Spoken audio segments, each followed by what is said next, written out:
In this training, I'm going to show you how you can attract your biggest fans and cultivate a loyal tribe. Now, this training is for you if you're currently struggling to attract your biggest fans, you're struggling to stand out in the market, you're feeling like your brand just isn't that authentic.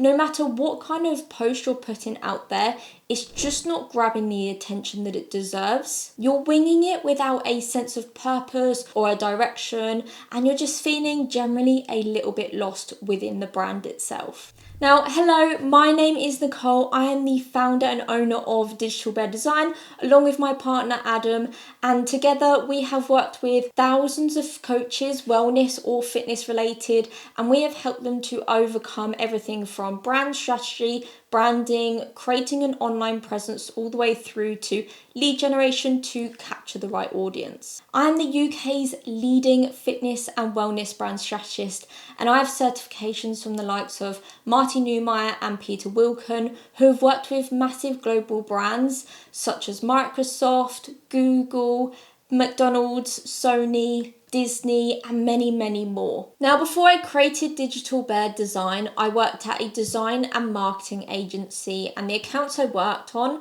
were the likes of Lindt, Moët Hennessy, Hovis, McCormick's. So I know the exact steps it takes to scale from a very small brand all the way through to a global brand.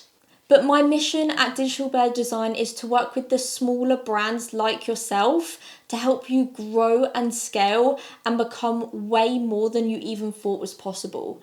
My goal is to really help you to attract your dream clients and build that connection to create a strong, bespoke and memorable brand that resonates and inspires with your dream audience. Now, true fans can be hard to find, but just a few can change everything. Now, if you don't know what a true fan is, they are the people that are clicking and liking every single piece of content that you put out there. They're the people that are buying every single program and service that you offer, and they're referring you to absolutely every single person that they know. Now, to explain this a little bit further, I want to give you two different examples, and the first one is a business brand example, CrossFit. So CrossFit was founded by a guy called Greg Glassman, who built the business from scratch. His motto is no coach, no tribe, and he understands the true authenticity of leading and building tribes. So I imagine you already know what CrossFit is, but if you don't, it's essentially certified trainers or coaches who work within gyms, and they have classes called CrossFit where people come together and they train in a specific way. So Glassman created an environment where his tribe could not only share news, collaborate with each other, share the same hobby, but people were actually able to. So not only was it just online, although they do have an online community, it's more of a sense of bringing people together in person, no matter where they are globally, into gyms and being able to connect with each other. And cleverly, the tribe is always continually growing as he has more and more gyms take on CrossFit classes who are certified within his program to be able to do so. Next, I want to show you what a personal brand is. So Gary Vaynerchuk started by growing his family's wine business from a local store into a multi-million-dollar e-commerce platform, Wine Library. So if you don't know who Gary Vee is, he's known for his raw, no-nonsense approach. If you see all of his videos, he's dressed in casual wear and he's authentically always connecting with his audience. He's listening to them, responding to them, and always giving valuable, authentic advice. Gary Vee is the leader of a hustler community, these entrepreneurs with a mindset that want to make things happen, and you never want to give up. So in his videos, he's always inspiring other people within his own content to keep on the journey, and he puts on events and he brings people together to help spur each other on. Now, there's probably so many things that I could tell you about Gary Vee's personal brand, but I just want to cover a few key points to give you a better understanding of the difference of a personal brand and a business brand and the type of things that you could do to build yours. So he also has the VeeFriends NFT collection. If you don't know what that is, he essentially has a merchandise collection that's made up of like cards and figures, hoodies, things like that people can collect. It's very exclusive and some of the items can be quite hard to get hold of, which makes it even more exciting for his community. This really helps Gary Vee to foster a deeper connection with his audience by them making feel like they have a tangible thing of his and that they can resonate with. And each of the characters he has different descriptions and personalities and sayings, and that can really help to resonate with each individual of his community as well, as he has quite a wide audience. So now you have a really good understanding of a personal brand versus a business brand and really what the difference is. I now want to dive deep into your own brand. What makes you different? So this is your USP, your unique selling proposition, and I've set up a diagram that's broken it down very clearly into ways that you can figure out your own. So firstly, I want to dive into the two bottom circles, what the customer wants and what the competitor does well. If you're really struggling for your competitor analysis, you want to dive into this a lot more. Perhaps you're not sure of who your competitors are in the market and where you're actually positioned.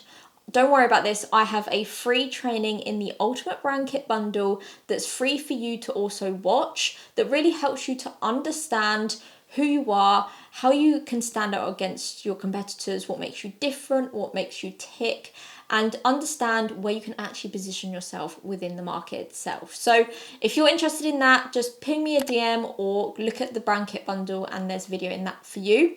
But today, what I want to dive into is the different zones. So between these two is the losing zone. This is where your competitor exists and it's going to be a bit of a battle with your services and their services of who is different. And you don't really want to kind of be stuck in this zone as it's just a race to the bottom of pricing. So what you want to do is really kind of understand what makes you different from your competitors and the reason why someone would choose you over them.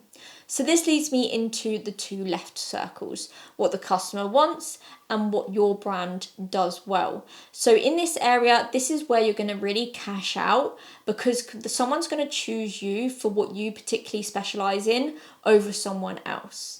Now, let me give you a couple of examples of clients that I've worked with. So for example, I've worked with people who have surfing companies. I've worked with people who are dealing with first-time mums, pre and postnatal. I've also worked with people who specialize in organic beauty and wellness. And the difference is someone is going to choose you as a specific route and an option to overcome their solution over someone who tries to target everyone and isn't actually retrieving a huge amount.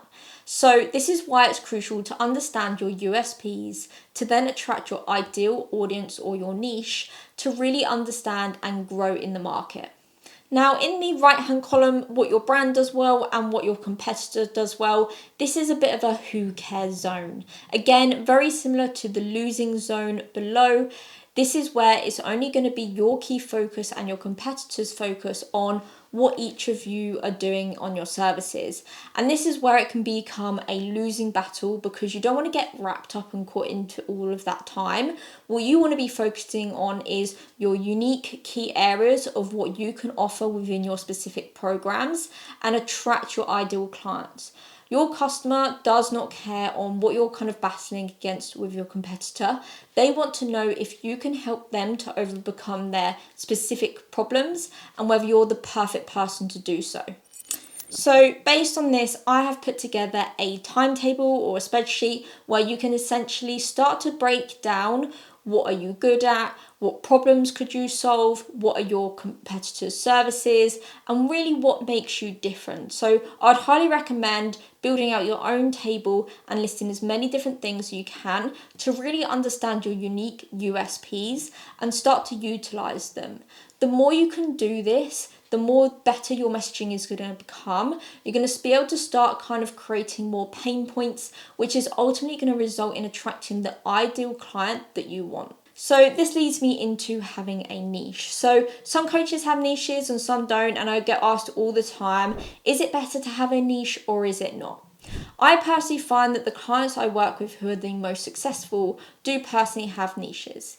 This is because they can more easily tap into different pain points and overcome challenges that particular people have, compared to trying to position their marketing to attract absolutely everyone and everyone's problems and ended up in not actually bringing anyone on board, as some people may be confused by their content, unsure if they can really actually help them with their specific problem and overcome their challenges. So what I've done, just to give you a bit more of an idea, I've put together a niche concept and ideas list. So this is just a few different niches along with the other examples I've mentioned for you to understand. Yes, they have a niche, but it's a little bit more than that. You need to have some sort of mission of what you're trying to accomplish. Whether you have a really, really small niche or whether it's a slightly wider net, it's important for you to really understand what is it that you're actually trying to achieve within the market and what can you do that outsmarts your competitors and to bring on the exact ideal clients that you want to be within your business and you want to work with. So now I want to take this a step further and dig into your true fan persona. Now what I mean by this is, if you were to have one dream client in mind, imagine having 100 of them within your specific course or program. What would they look like? How would they act? How would they behave?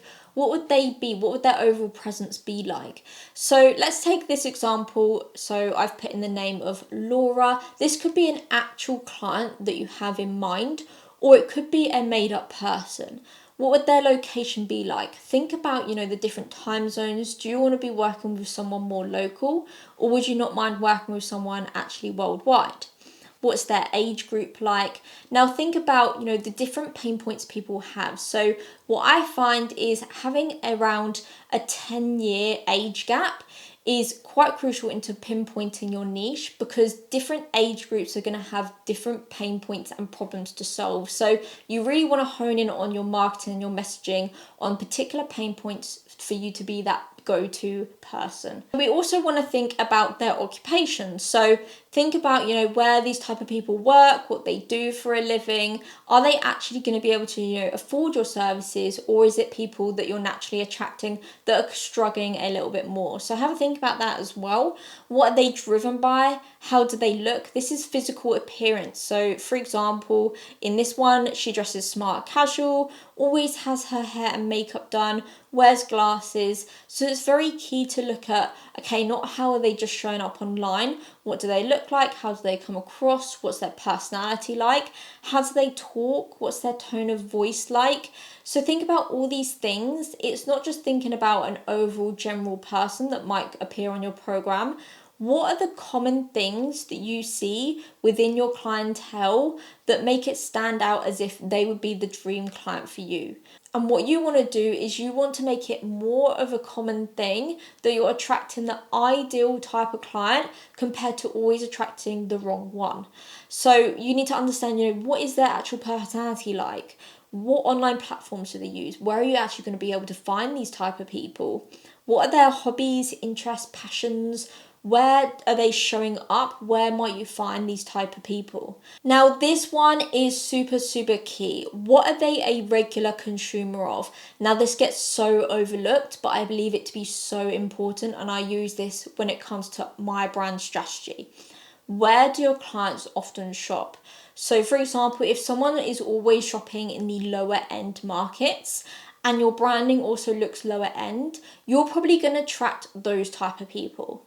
Whereas if someone's shopping in the more expensive range in areas like Lululemon, they might be shopping in Marks and Spencer's, they may even be shopping really high tier like Gucci and places like that, then if your branding is looking more premium, then you're going to start to attract more of those type of people if they're shopping in more luxurious areas. So it's really important to understand where is it that your ideal clients are shopping, because what you'll need to do is make your overall visual appearance of your brand look very similar and match where your ideal clients are shopping. Now, this is the most important thing I always tell our clients. You need to listen to your tribe. What are they telling you? So yes, it's very important. Everything that we've mapped out in this training is very key to what your personal beliefs are, what you think you're doing within the business, what your USPs are, etc. But what is it that your tribe actually thinks and believes? Because outside perspectives can actually be very different to what you personally think, because everyone is so honed in and focused on their own business and developing and growing and scaling that, compared to actually taking a step back, gathering market research. Okay, if I had no personal attachment to my company whatsoever, what would someone else actually say about it? And it's really important to continually collect feedback, continually listen to your ideal clients. What do they want? What do they see? What do they look for? And then start to introduce those things into your overall brand and your overall marketing presence. How can you actually grow your tribe even more? So this commonly is a shared interest or a pain point or a challenge that someone wants to overcome, and you are producing a way of solving it, a way of communicating with them, and really kind of bringing people together with a shared desire to overcome those challenges and create an overall community and a tribe. Here's some ways that you can grow your tribe: by transforming a shared interest into a passionate goal and desire for change, connecting with them about your why and what makes you different. So this is something we haven't really touched upon in this training, but you need to have a really good understanding of why you're doing this in the first place, what makes you run your business if money wasn't an objection, and really what your mission is of where you want to get to A to B. So you really need to understand those things as well. You also have to continually listen and problem solve all of the time. It doesn't just stop with this training once you've done the exercises. It's a continual learning process where I recommend diving in every single quarter, looking into marketing, research, data, feedback, and continually learning and updating your processes. So you also need to provide the tools to help with communication. So this goes back to understanding feedback, taking benefits from it to be able to kind of grow and enhance your program, making it better every time.